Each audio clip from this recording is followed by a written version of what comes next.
Bonjour à tous, bonjour, bonsoir à tous. Et oui. Alors oui, aujourd'hui, comment allez-vous? Donc voilà. Donc, euh, on a eu une belle journée ensoleillée. Il fait un peu froid, un peu frais le matin et le soir, mais c'est bon. Alors oui, on est là pour prier, prier les uns pour les autres. Voilà, donc c'est une émission, nous sommes là en direct sur Facebook, dans cette page Le Cœur de Dieu, pour une émission en live, en écoute libre. Et oui, c'est mon podcast, bien sûr. Alors, si vous avez des sujets de prière, n'hésitez pas à me les communiquer, si vous les compris pour vous, que ce soit ici en direct ou dans le privé. Toute prière, tous les sujets que vous nous communiquerez, bien sûr, resteront confidentiels lorsque c'est vraiment très privé. Bien sûr, on respecte l'anonymat, voilà, ne pas divulguer. Ok, donc c'est le par mail ministère.lecoeurdedieu@gmail.com. N'hésitez surtout pas. Donc, on va prier. Prier parce que il faut prier. On en a besoin, que ce soit pour nous, pour chacun d'entre nous. Parce que la prière, on ne peut rien faire sans la prière. La prière, c'est invoquer le Saint-Esprit. C'est parler avec Dieu. Alléluia. Alors on va prier. Et oui, nous sommes aujourd'hui, ce lundi 1er mars 2021, le premier jour du mois de mars. Alléluia, il est 18h20 actuellement. Et on va prier. On commence par prier pour les autorités politiques. Pas contre, mais pour les autorités politiques. C'est-à-dire le gouvernement. Pour tout ce qu'ils font. Enfin, bien sûr, on va pas dire que peut-être que la volonté de Dieu se fasse et que voilà, s'il y a des choses pas bonnes, que voilà, qu'il faudra pas les faire. Tout simplement par l'aide du Saint-Esprit. Alléluia. C'est-à-dire s'il y a des choses qui ne sont pas bonnes, ben prions pour ne pas que ça se fasse et qu'il fasse la volonté de Dieu sans même ben oui, parce que Dieu fait comme il veut. Alléluia. Alors, on va prier. Oui, parce que la Bible dit que de prier pour chaque autorité. Et les autorités, c'est qui? Bah, les autorités politiques, en tout cas, c'est ceux qui gouvernent notre pays, notre ville. Alors, on y va pour prier pour le président, pour les maires, pour toutes les autorités politiques. Alléluia, merci Seigneur Jésus, je te demande de diriger toutes choses, Seigneur. Oui, Seigneur, tu as placé chaque autorité, Seigneur, afin de gouverner, Seigneur. Alors, je te prie, Seigneur, pour Emmanuel Macron, pour Castex, pour peu importe, pour le maire de ma commune, ou pour le maire de la commune de Paris, Seigneur Jésus. Alors, Seigneur, oui, c'est la maire de Paris. Donc, Seigneur, je te prie pour chaque autorité, euh, pour chaque autorité du gouvernement, Seigneur, afin que s'il y a des choses qui ne sont pas à la gloire, à ta volonté, à la gloire de ton nom, Seigneur, que tu puisses l'éradiquer, Seigneur, et que tu puisses faire ta volonté à travers eux. Alléluia, nous voulons voir ta gloire manifestée, même s'ils ne sont pas chrétiens, même si peut-être qu'ils ne te reconnaissent pas comme Seigneur et Sauveur. Eh bien, Seigneur Jésus, tu vas te manifester à travers eux, même ils s'en rendront même pas compte. Alors Seigneur, je te prie Seigneur, pour les maires, pour le président, pour les ministres, dans, dans toutes leurs spécialités, Seigneur Jésus, vraiment les diriger, Seigneur Jésus, au nom puissant de Jésus-Christ. Ô Saint-Esprit, Seigneur, parle à travers eux, Seigneur, parle dans leur cœur, dans leurs pensées, Seigneur, afin qu'ils fassent des choses selon ta volonté, pour la gloire de ton nom. Alléluia, merci Seigneur, au nom puissant de Jésus-Christ. Amen. Alléluia. Nous allons prier pour les autorités spirituelles, c'est-à-dire les pasteurs, les évangélistes, les leaders. Seigneur Jésus, merci Seigneur, mon Dieu, de diriger toutes choses, Seigneur. Oui, Seigneur, je te prie pour chaque autorité spirituelle, que ce soit pasteur, évangéliste, des leaders, des enseignants, Seigneur, que tu puisses vraiment diriger selon ton Saint-Esprit, Seigneur, afin que tu puisses renouveler leurs prédications s'ils prêchent, leurs évangélisations, leurs enseignements, Seigneur, ou peu importe tous ceux qui sont appelés à être des conducteurs, Seigneur, même les conducteurs de louanges, Seigneur, tu puisses vraiment les diriger et vraiment les garder, Seigneur, au creux de ta main, Seigneur. Oh Seigneur Jésus, oh Seigneur, protège-les, Seigneur, de ta main puissante, Seigneur. Oh Seigneur, qu'ils puissent renouveler tout ce qu'ils font pour la gloire de ton nom. Alléluia, Seigneur. Travaille aussi leur cœur, Seigneur, leur mentalité, Seigneur Jésus. Oui, Seigneur, parce que nous voulons ta gloire manifester à travers eux. Alléluia, merci Seigneur Jésus. Au nom puissant de Jésus-Christ. Amen, alléluia. Nous allons prier pour la crise sanitaire, enfin plutôt contre cette crise sanitaire qui ne s'arrête pas et qu'on aimerait bien que le Seigneur puisse l'éradiquer, cette crise. Seigneur Jésus, je te demande de diriger toutes choses, Seigneur. Oh, oui, renverse ce monde, renverse cette crise sanitaire qui est pesante actuellement, Seigneur. Au nom puissant de Jésus-Christ, que tu la renverses, Seigneur. Oh, Seigneur, et que tu renvoies toutes ces choses qui ne sont pas à la gloire de ton nom, qui ne sont pas bonnes, Seigneur Jésus. Oui, parce qu'à cause de toutes ces choses, il y en a qui ont perdu leur emploi, Seigneur. Oh, Seigneur Jésus, je te demande de diriger, de mettre ta main, Seigneur, sur sur, cette crise sanitaire, afin que tu puisses l'éradiquer par le nom puissant de Jésus-Christ. Alléluia. Merci Seigneur mon Dieu de diriger toutes choses, Seigneur. Alléluia. Oh, je te fais confiance parce que je sais que tu es un grand Dieu, un Dieu puissant, Seigneur. Au nom puissant de Jésus-Christ. Merci, Seigneur. Amen, amen. Nous allons prier pour les malades, les maladies. Oh, Seigneur Jésus, je te demande de diriger toutes choses, Seigneur, pour les malades, les maladies, Seigneur. Oh, que tu puisses vraiment éradiquer tout ce qui ne sont pas peut-être bien portants, Seigneur, que tu puisses vraiment les guérir, Seigneur. Oh, Seigneur, je te les remets entre tes saintes mains, Seigneur. Tu puisses vraiment éradiquer toutes les maladies, Seigneur, que tu puisses vraiment, que les malades puissent être fortifiés, qu'ils puissent prendre une forme intacte, Seigneur, par ta main puissante, par le nom puissant de Jésus-Christ. Merci, Seigneur, mon Dieu, de diriger toutes ces choses. Alléluia. Je te prie pour les guérisons, Seigneur, pour les délivrances, Seigneur. Oh, je te prie, Seigneur. Oui, parce que tu vas guérir chaque personne. Oh, tu vas délivrer toutes les personnes qui sont captives de leur prison, Seigneur Jésus, de leur péché, Seigneur, de leur addiction, Seigneur. Je te demande vraiment de les délivrer, Seigneur, par le nom puissant de Jésus-Christ, par ton Saint-Esprit. Oh, Saint-Esprit, Seigneur. Oh, Seigneur Jésus. Merci, Seigneur. Au nom puissant de Jésus-Christ, Seigneur. Amen. Alléluia.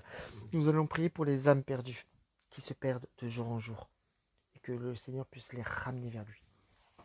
Seigneur Jésus, je te prie pour ces âmes perdues, Seigneur, qui se posent tant de questions, Seigneur, dans la vie de tous les jours, Seigneur. Oh, Seigneur, je te demande vraiment de les ramener vers toi, Seigneur. Oh, Seigneur Jésus, de les ramener vers toi, Seigneur, qu'ils puissent entendre le bon berger, Seigneur. Parce que tu es le bon berger, tu ramènes chaque brebis. Alors, Seigneur, oui, ramène ces âmes perdues. Envoie tes serviteurs, envoie ton Saint-Esprit, Seigneur, pour les ramener vers toi, Seigneur. Oh, Seigneur, je te demande vraiment de les convaincre, Seigneur, qu'ils puissent vraiment se convertir aussi, qu'ils puissent vraiment se donner à toi, Seigneur. Au nom puissant de Jésus-Christ, je te prie, Seigneur, pour chaque conversion, pour chaque personne qui veulent vraiment se donner vers toi, ou qui ne sont peut-être réticents, Seigneur, que tu puisses vraiment parler dans leur cœur, Seigneur. Oh, Seigneur, convainc-leur de péché, de justice et de jugement.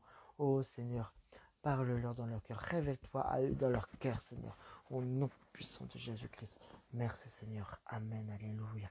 Alors oui, nous allons prier pour les futurs baptisés, ceux qui sont décidés d'aller prendre ce chemin pour aller jusqu'au baptême et même après. Alléluia. Oh Seigneur, je te demande de diriger chaque personne, chaque enfant de toi, Seigneur Jésus, qui ont décidé de marcher droitement vers toi, Seigneur, pour prendre le bon chemin, le droit chemin, Seigneur. Alléluia. Et oui, parce que tu as dit que tu es le chemin, la vérité et la vie, et que personne ne peut passer par Dieu sans passer par toi, Seigneur. Oh Seigneur Jésus. Alors, je te demande de diriger ces futurs baptisés qui ont décidé peut-être de prendre un parcours d'enseignement pour aller jusqu'au baptême. Alors vraiment de les protéger, de les garder, Seigneur, que le diable ne mette rien dans leur pensée, des mauvaises pensées, ou même dans leur cœur, qu'ils ne soient pas blessés de quelque chose, Seigneur. Je te demande vraiment vraiment de les protéger, de les enraciner vers toi, de les enraciner vers toi, vraiment, Seigneur, que tu puisses vraiment les garder, et même après leur baptême, qu'ils ne soient pas tout seuls dans la nature, mais qu'ils puissent trouver euh, un référent ou une référente, Seigneur, et qu'ils puissent vraiment être confiants, dans la confidence aussi. Merci, Seigneur Jésus, je t'ai prié dans le nom tout-puissant de Jésus-Christ. Amen. Amen, alléluia. Merci, Seigneur Jésus. Nous allons prier pour le travail, les emplois, et puis, bien sûr, contre le chômage, enfin. Seigneur Jésus, je te demande de diriger pour chaque personne qui travaille, Seigneur, de diriger vraiment les emplois, Seigneur. Les emplois, Seigneur, de les diriger, Seigneur. Oui, parce que il y a tellement de personnes qui ont perdu du travail dans leur profession, Seigneur. Vraiment, tu puisses les garder, Seigneur. Oh, Seigneur, je te prie pour chaque emploi, pour les emplois, pour ceux qui... Oui, parce que tu vois qu'il y a des emplois qui s'enlèvent, Seigneur, de jour en jour, Seigneur, que tu puisses les protéger, les garder, Seigneur, que tu puisses même renouveler toutes ces choses-là. Oh, Seigneur, je te prie pour contre le chômage, Seigneur, afin que les personnes qui sont dans le chômage, qui ne trouvent pas du travail, qui puissent trouver du travail. Oh Seigneur Jésus, je te demande vraiment de les entourer de ta main, Seigneur. Oh Seigneur Jésus. Oh Seigneur, vraiment de les protéger parce que tu pourvois tous leurs besoins, Seigneur. Oh Seigneur, je te prie aussi, peut-être qu'il y a des personnes qui passent un concours aussi, demain ou après-demain, peut-être qu'il y a des gens qui, qui passent des concours, Seigneur. Oh oui, Seigneur. Oui, tu veux la réussite de chaque personne, de chaque enfant de toi, Seigneur. Oh, Seigneur. Alors, je te prie, Seigneur, pour ceux ou celles qui passent des concours actuellement, Seigneur, que tu puisses vraiment étendre ta ta main souveraine, Seigneur Jésus. Que tu puisses vraiment diriger toutes ces choses. Tu peux apaiser les cœurs, Seigneur. Oh, Seigneur, tu peux diriger toutes ces choses au nom puissant de Jésus-Christ. Alléluia. Par le sang de Jésus-Christ. Alléluia. Merci, Seigneur. Au nom puissant de Jésus-Christ. Amen, amen, amen. Nous allons prier pour les célibataires, les mariés, les couples, les enfants. Enfin, tout ça, même peut-être qu'il y a des femmes qui sont enceintes aussi. Alléluia. Que tout se passe bien aussi. Seigneur, et bien sûr, nous prions contre le divorce. Mais bon, ça va de soi, c'est dans les mariés. Alléluia. Seigneur Jésus, merci Seigneur. Je te prie pour chaque personne qui sont célibataires actuellement, que tu puisses vraiment les diriger, Seigneur, les épanouir, Seigneur, qu'ils puissent vraiment trouver chaussures à leurs pieds, comme on dit, Seigneur, qu'ils puissent vraiment, que le célibat, c'est un temps d'enseignement, un temps où ils vont mûrir spirituellement afin de trouver leur futur mari ou leur future femme, Seigneur. Alléluia. Que tu puisses vraiment leur montrer aussi selon ta volonté, Seigneur. Oh, Seigneur, parce que tu diriges toutes ces choses, Seigneur. Alléluia. Merci, Seigneur, que je t'ai prié dans le nom puissant de Jésus-Christ. Je te prie pour chaque personne qui sont mariées, Seigneur Jésus. Actuellement, Seigneur. Oh, Seigneur, tu puisses étendre ta main, que tu sois au centre de leur couple, de leur union, Seigneur Jésus. Oh Seigneur, que tu sois leur partage, Seigneur. Merci, Seigneur Jésus, de diriger toutes choses. Et je prie contre le divorce, que s'il y a des personnes qui veulent divorcer, que tu renverses toutes ces choses-là. Tu es pour la réconciliation. Alors Seigneur, que s'il y a quelque chose encore à sauver dans un couple, dans un mariage, Seigneur, que tu puisses les sauver, que tu puisses qu'ils puissent ne pas aller au divorce, Seigneur, qu'ils puissent se réconcilier. Oh, étends ta main sur eux, Seigneur, au nom puissant de Jésus-Christ. Je te prie pour chaque couple, peut-être qu'ils ne sont pas encore mariés, peut-être qu'ils vivent dans le désordre, Seigneur, que tu puisses vraiment les parler, Seigneur. Qu'ils puissent vraiment, tu puisses vraiment les convaincre aussi, Seigneur Jésus, pour les ramener vers toi, surtout ça. Et qu'ils puissent vraiment, parce qu'un mariage, c'est vraiment bénéfique, c'est vraiment une bénédiction de toi, Seigneur Jésus. Oh oui, un mariage, oui, on est comblé et c'est un engagement entre la femme et le mari. Alléluia. Alors oui, Seigneur, parce que c'est une bénédiction. Alors Seigneur, tu vas pourvoir à tous leurs besoins. Seigneur, je te prie pour chaque personne, chaque enfant, Seigneur Jésus. Oui, Seigneur, écarte des mauvais chemins et étends ton chemin qui est bien droit, Seigneur Jésus, dans leur vie, dans leur cœur. Que tu puisses les protéger, les garder, Seigneur. Que chaque enfant puisse être gardé par ta main puissante, Seigneur. Je refuse qu'il y ait des enfants qui disparaissent. Des disparitions d'enfants, je brise toutes ces choses. Des disparitions d'enfants, des enfants qui meurent au nom puissant de Jésus-Christ. Parce que tu veux leur bien, Seigneur. Alléluia. Je te prie pour chaque femme qui sont peut-être enceintes, qui sont enceintes actuellement, peut-être. Oh, Seigneur, qu'ils puissent vraiment arriver à terme de leur grossesse, qu'ils puissent vraiment... Parce que c'est vraiment une bénédiction d'avoir un enfant. Alors, Seigneur Jésus, que tu puisses vraiment étendre ta main afin que tout se passe à merveille sous la direction de ton Saint-Esprit. Alléluia. Merci Seigneur Jésus. Merci Seigneur Jésus de diriger toutes ces choses. Alléluia.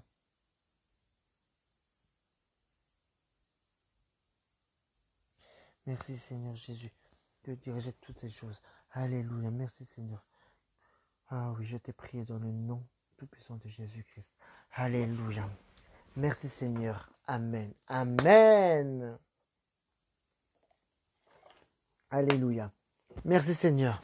Alors oui, là on va lire la parole.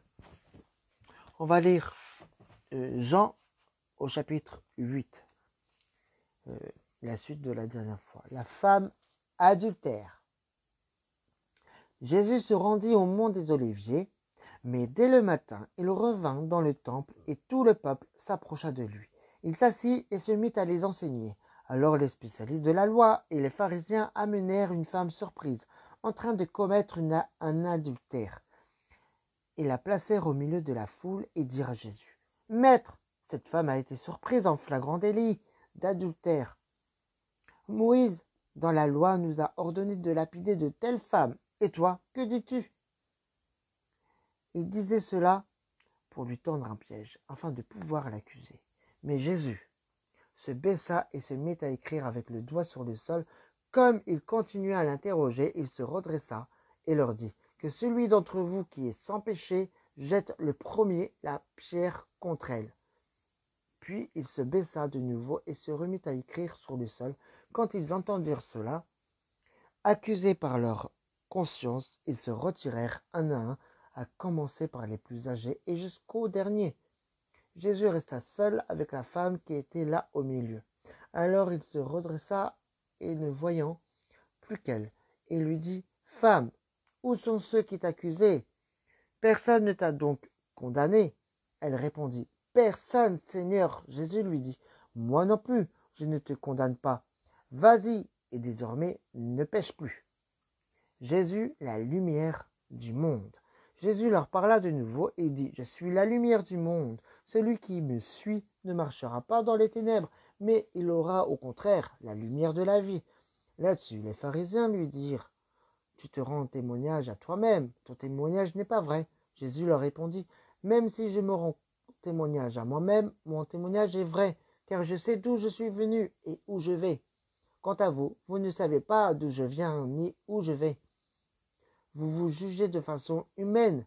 Moi, je ne juge personne. Et si je juge, mon jugement est vrai, car je ne suis pas seul, mais le Père qui m'a envoyé est avec moi. Il est écrit dans votre loi que le témoignage de 2 personnes est vrai. Or, je me rends témoignage à moi-même, et le Père qui m'a envoyé me rend aussi témoignage. » Ils lui dirent donc, « Où est ton Père ?» Jésus répondit, « Vous ne connaissez ni moi, ni mon Père. Si vous me connaissiez, vous connaîtriez aussi mon Père. » Jésus dit ces paroles alors qu'il enseignait dans le temple à l'endroit où était le trésor. Et personne ne l'arrêta parce que son heure n'était pas encore venue. Jésus leur dit encore, « Je m'en vais et vous me chercherez, mais vous mourrez dans votre péché. Vous ne pouvez pas venir là où je vais. » Là-dessus, les Juifs dirent, « Va-t-il se tuer ?» Puisqu'il dit, « Vous ne pouvez pas venir où je vais. » Il leur dit, « Vous êtes d'en bas, moi je suis d'en haut. Vous êtes de ce monde, moi je ne suis pas de ce monde. C'est pourquoi je vous ai dit que vous mourrez dans vos péchés. En effet, si vous ne croyez pas que moi je suis, vous mourrez dans vos péchés. Toi, qui es-tu? Lui dirent-ils. Jésus leur répondit, ce que je vous dis depuis le début, j'ai beaucoup de choses à dire et à juger à votre sujet. Mais celui qui m'a envoyé est vrai, et ce que j'ai entendu de lui, je le dis au monde. Ils ne comprirent pas qu'il leur parlait du Père. Jésus leur dit donc, quand vous aurez élevé le Fils de l'homme, alors vous reconnaîtrez que moi je suis, et que je ne fais rien de moi-même, mais que je dis ce que mon Père m'a enseigné. Celui qui m'a envoyé est avec moi. Il ne m'a pas laissé seul, parce que je fais toujours ce qui lui est agréable. Comme Jésus disait cela, beaucoup crurent en lui. Alors il dit aux Juifs qui avaient cru en lui, si vous demeurez dans ma parole, vous êtes vraiment mes disciples, vous connaîtrez la vérité, et la vérité vous rendra libre. Ils lui répondirent, nous sommes la descendance d'Abraham, et nous n'avons jamais été esclaves de personne. Comment peux-tu dire, vous deviendrez libres? En vérité, je vous le dis, leur répliqua Jésus. Toute personne qui commet le péché est esclave du péché. Or, l'esclave ne reste pas pour toujours dans la famille, c'est le Fils qui y reste pour toujours. Si donc le Fils vous libère, vous serez réellement libre. Je sais que vous êtes la descendance d'Abraham. Pourtant, vous cherchez à me faire mourir, parce que ma parole ne pénètre pas en vous. Je dis ce que j'ai vu chez mon Père, et vous, vous faites ce que vous avez entendu de la part de votre Père. Et ils lui répondirent, notre Père c'est Abraham. Jésus leur dit, si vous étiez les enfants d'Abraham, vous agiriez comme lui. Mais en réalité, vous cherchez à me faire mourir, moi qui, en tant qu'être humain, vous ai dit la vérité que j'ai entendue de Dieu. Cela, Abraham ne l'a pas fait. Vous, vous agissez comme votre père. Et lui dire, nous ne sommes pas des enfants illégitimes. Nous avons un seul Père, Dieu. Jésus leur dit, si Dieu était votre Père, vous m'aimeriez, car c'est de Dieu que je suis sorti, et c'est de sa part que je viens. Je ne suis pas venu de moi-même, mais c'est au contraire lui qui m'a envoyé. Pourquoi ne comprenez-vous pas mon langage? Parce que vous ne pouvez pas écouter ma parole. Vous avez pour père le diable, et vous voulez accomplir les désirs de votre père. Il a été meurtrier dès le commencement, et il ne s'est pas tenu dans la vérité, parce qu'il n'y a pas de vérité en lui. Lorsqu'il profère le mensonge, il garde de son propre fond, car il est menteur et le père du mensonge. Mais moi, parce que je dis la vérité, vous ne me croyez pas. Qui de vous me convaincra de péché? Si je dis la vérité, pourquoi ne me croyez-vous pas? Celui qui est de Dieu écoute les paroles de Dieu. Vous n'écoutez pas parce que vous n'êtes pas de Dieu. Les Juifs lui répondirent, n'avons-nous pas raison de dire que tu es un Samaritain et que tu es un démon? Jésus répliqua, je n'ai pas de démon, au contraire, j'honore mon Père, et vous me déshonorez. Je ne cherche pas ma gloire, il y en a un qui la cherche et qui juge. En vérité, je vous le dis, si quelqu'un garde ma parole, il ne mourra jamais. Maintenant, ils lui dirent les Juifs, nous savons que tu as un démon. Abraham est mort, les prophètes aussi, et toi, tu dis, si quelqu'un garde ma parole, il ne mourra jamais. Serais-tu plus grand que notre père Abraham, qui est mort? Les prophètes aussi sont morts. Pour qui te prends-tu donc? Jésus répondit, si je me rends gloire à moi-même, ma gloire ne vaut rien. Cependant, c'est mon Père qui me rend gloire, lui que vous présentez comme votre Dieu, alors que vous ne le connaissez pas. Moi, je le connais, et si je disais que je ne le connais pas, je serais comme vous, un menteur. Mais je le connais, et je garde sa parole. Votre ancêtre Abraham a été rempli de joie à la pensée de voir mon jour. Il a vu, et il s'est réjoui. Les Juifs lui dirent, tu n'as pas encore 50 ans, et tu as vu Abraham. Jésus leur dit, en vérité, je vous le dis, avant qu'Abraham soit né, je suis. Là-dessus, ils prirent des pierres pour les jeter contre lui, mais Jésus se cacha et sortit du temple en passant au milieu d'eux. C'est ainsi qu'il s'en alla. Amen. Nous allons voir aussi le chapitre 9 de Jean. Jean au chapitre 9, guérison d'un aveugle-né. Jésus vit, en passant, un homme aveugle de naissance. Ses disciples lui posèrent cette question. Maître, qui a péché, cet homme ou ses parents, pour qu'il soit né aveugle? Jésus répondit, Ce n'est pas lui ou ses parents. Ce n'est pas que lui ou ses parents aient péché, mais c'est afin que les œuvres de Dieu soient révélées en lui. Il faut que je fasse, tant qu'il fait jour, les œuvres de celui qui m'a envoyé. La nuit vient, où personne ne peut travailler. Pendant que je suis dans le monde, je suis la lumière du monde. Après avoir dit cela, il cracha par terre et fit de la boue avec sa salive. Puis il appliqua cette boue sur les yeux de l'aveugle et lui dit: Va te laver au bassin de Siloé, nom qui signifie envoyé. Il y alla donc, se lava et revint voyant clair. Ses voisins et ceux qui l'avaient vu mendier auparavant disaient: N'est-ce pas celui qui se tenait assis et qui mendiait? Les uns disaient: C'est lui. D'autres disaient: Non, mais il lui ressemble. Mais il lui affirmait: C'est bien moi. Ils lui dirent donc: Comment donc tes yeux ont-ils été ouverts? Il répondit: L'homme qu'on appelle Jésus a fait de la boue, l'a appliqué sur mes yeux et m'a dit: Va au bassin de Siloé et lave-toi. J'y suis donc allé, je me suis lavé et j'ai pu voir. Et lui dire: Où est cet homme? Il répondit: Je ne sais pas. Ils menèrent vers les pharisiens l'homme qui avait été aveugle. Or, c'était un jour de Shabbat que Jésus avait fait de la boue et lui avait ouvert les yeux. À leur tour, les pharisiens lui demandèrent comment il avait pu voir. Il leur dit: Il a appliqué de la boue sur mes yeux. Je me suis lavé et je vois. Là-dessus, quelques-uns des pharisiens disaient: Cet homme ne vient pas de Dieu, car il ne respecte pas le Shabbat. Mais d'autres disaient: Comment un homme pécheur peut-il faire de tels signes miraculeux? Et il y eut division parmi eux.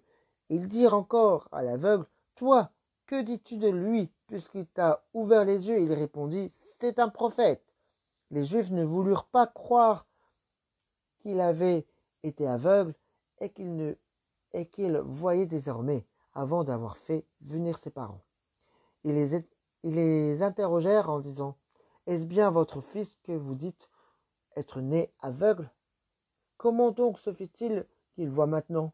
Ses parents leur répondirent: Nous savons que c'est bien notre fils et qu'il est né aveugle, mais nous ne savons pas comment il se fait qu'il voit maintenant, ni qui lui a ouvert les yeux. Interrogez-le lui-même. Il est assez grand pour parler de ce qui le concerne. Ses parents dirent cela parce qu'ils avaient peur des chefs juifs. En effet, ceux-ci avaient déjà décidé d'exclure de la synagogue celui qui reconnaîtrait Jésus comme le Messie. Voilà pourquoi ses parents dirent: Il est assez grand, interrogez-le lui-même. Les pharisiens appelèrent une seconde fois l'homme qui avait été aveugle et lui dirent: Rends gloire à Dieu, nous savons que cet homme est un pécheur. Il répondit: S'il est un pécheur, je n'en sais rien. Je sais une chose, c'est que j'étais aveugle et maintenant je vois. Et lui dirent de nouveau: Que t'a-t-il fait? Comment t'a-t-il ouvert les yeux? Il leur répondit: Je vous l'ai déjà dit, et vous n'avez pas écouté. Pourquoi voulez-vous l'entendre encore? Voulez-vous aussi devenir ses disciples?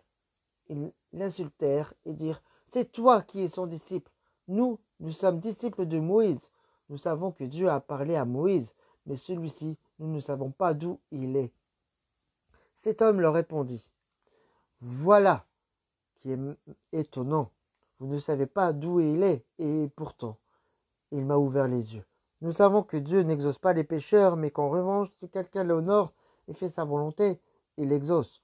Jamais encore on n'a entendu dire que quelqu'un ait ouvert les yeux d'un aveugle-né.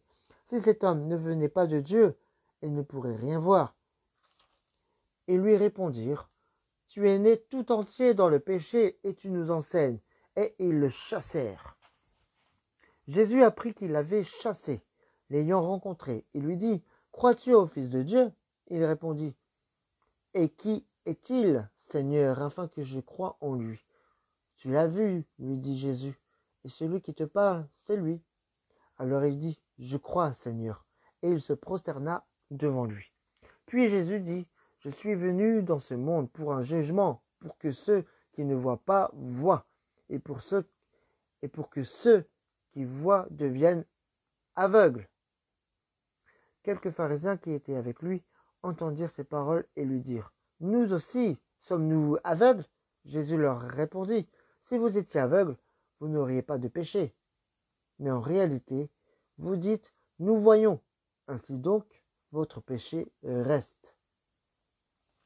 Et je dis Amen, Alléluia, merci Seigneur, Alléluia.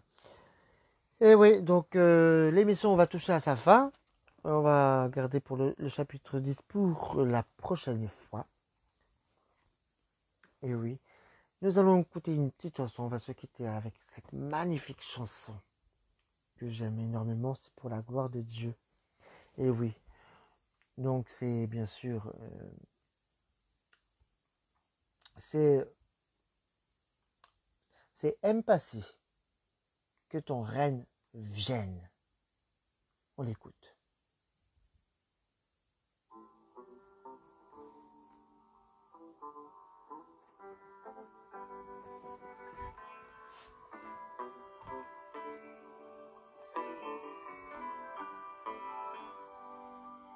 Prends la place dans nos maisons.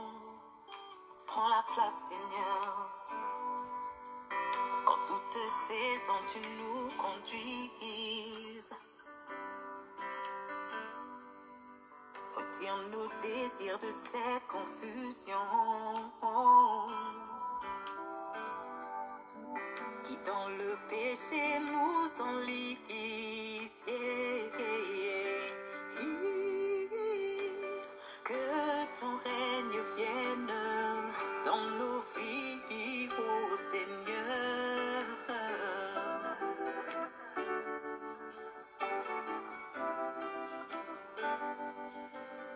Que ta majesté descende, qu'elle remplisse la terre de splendeur. Hey, hey. Déchire ce voile qui obscurcit. Que nos desseins se convertissent.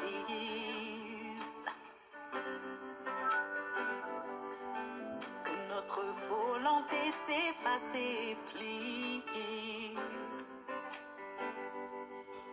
Qu'à ce corps nous ne soyons plus assujettis. Non, non. Hey, que ton règne vienne dans nos vies, ô Seigneur.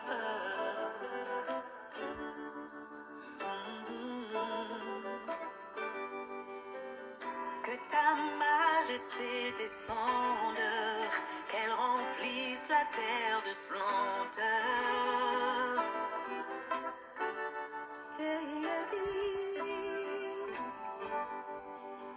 Que nous n'ayons, nous, qu'une seule pensée, celle de chérir ton amour.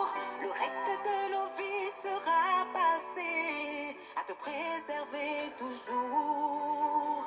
Nous rappeler ton nom, voilà notre désir. Toi qui es humble de cœur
Et oui, c'était Empathy avec Que ton reine vienne. Et oui, donc nous allons bien sûr nous quitter. Nous allons nous quitter, bien sûr. Et c'était bien sûr le 8e numéro de l'émission de En écoute libre.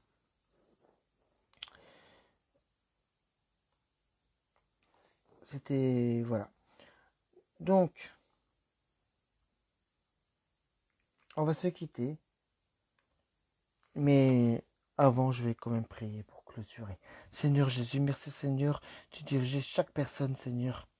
Euh, pour ce soir, Seigneur, pour demain, Seigneur, pour leur travail demain, pour ce soir, pour leur coucher, Seigneur Jésus, afin que tu puisses vraiment parler dans leur cœur, dans leur pensée, Seigneur. Vraiment leur communiquer, Seigneur. Vraiment qu'ils puissent être en paix, Seigneur. Et que tu puisses vraiment donner ton amour, Seigneur, dans leur cœur. Oh oui, que ton règne vienne sur cette terre, comme elle est déjà au ciel. Merci, Seigneur, de diriger toutes choses. Je t'ai prié dans le nom tout-puissant de Jésus-Christ. Et nous disons Amen. Alléluia. Alors oui, c'était le 8e numéro aujourd'hui, en ce lundi 1er mars 2021, le premier jour du mois de mars, qu'on se retrouve. Et oui, et les beaux jours arrivent. Alléluia. Alors, nous allons nous quitter et on vous dit à très bientôt. Et cette émission sera rediffusée sur YouTube en première. C'est comme si c'était du direct, mais en première, parce que c'est pas du vrai direct. Demain soir, normalement, ce sera rediffusé sur YouTube. Demain soir, aux alentours de 19h. Ok, en tout cas, soyez bénis, passez une excellente soirée et à très bientôt. Allez, ciao, ciao!